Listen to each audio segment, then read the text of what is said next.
Rajkot marketing યાર્ડમાં આજે ઢગલા મોઢે જર્સીની આવક થઈ હતી। યાર્ડમાં 700થી વધુ વાહનોને ક્રમવાઇઝ પ્રવેશ આપીને જર્સીની ઉતરાઈ કરવામાં આવી હતી। યાર્ડમાં સૌથી વધારે આવક 50,000 મણની થઈ હતી। રાજકોટ માર્કેટિંગ યાર્ડના chairman JS Bogra, vice chairman તથા ડિરેક્ટરોના સહયોગથી આ ઉતરાઈની વ્યવસ્થા કરવામાં આવી હતી।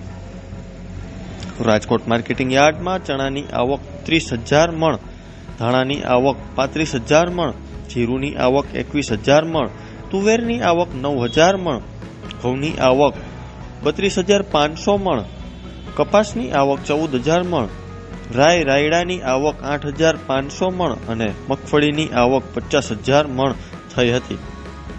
ભાવની વાત કરીએ તો 1 મણ ચણાનો ભાવ 950 થી 1,060 રૂપિયા, ધાણાનો ભાવ 1,150 થી 1,911 રૂપિયા, જીરુનો ભાવ 3,600 થી 4,160 રૂપિયા, તુવેરના ભાવ 1,000 થી 1,490 રૂપિયા, ટુકડા ઘઉંનો ભાવ 500 થી 570 રૂપિયા અને લોકવન ઘઉંના ભાવ 505 થી 545 રૂપિયા ભાવ મળ્યો હતો।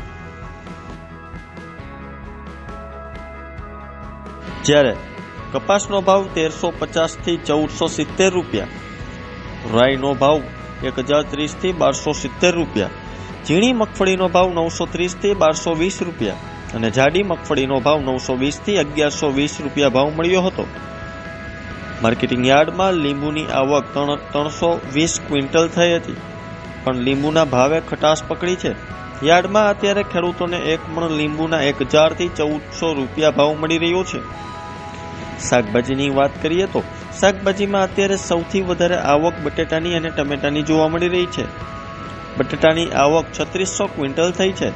ભાવની વાત કરવામાં આવે તો બટેકાના ભાવ ખેડૂતોને 140 થી 250 રૂપિયા 1 મણના મળી રહ્યા છે, જ્યારે ટમેટાનો ભાવ ખેડૂતોને 50 થી 100 રૂપિયા મળી રહ્યો છે।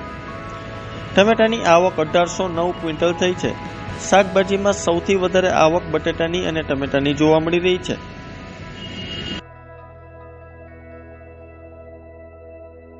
રાજકોટ માર્કેટિંગ યાર્ડમાં ખેડૂતોને પૂરતા પ્રમાણમાં ભાવ મળતા હોવાથી માત્ર રાજકોટના જ નહીં પણ રાજકોટ આસપાસના ગામો અને શહેરોમાંથી ખેડૂતો પોતાનો માલ લઈને વેચવા માટે આવે છે।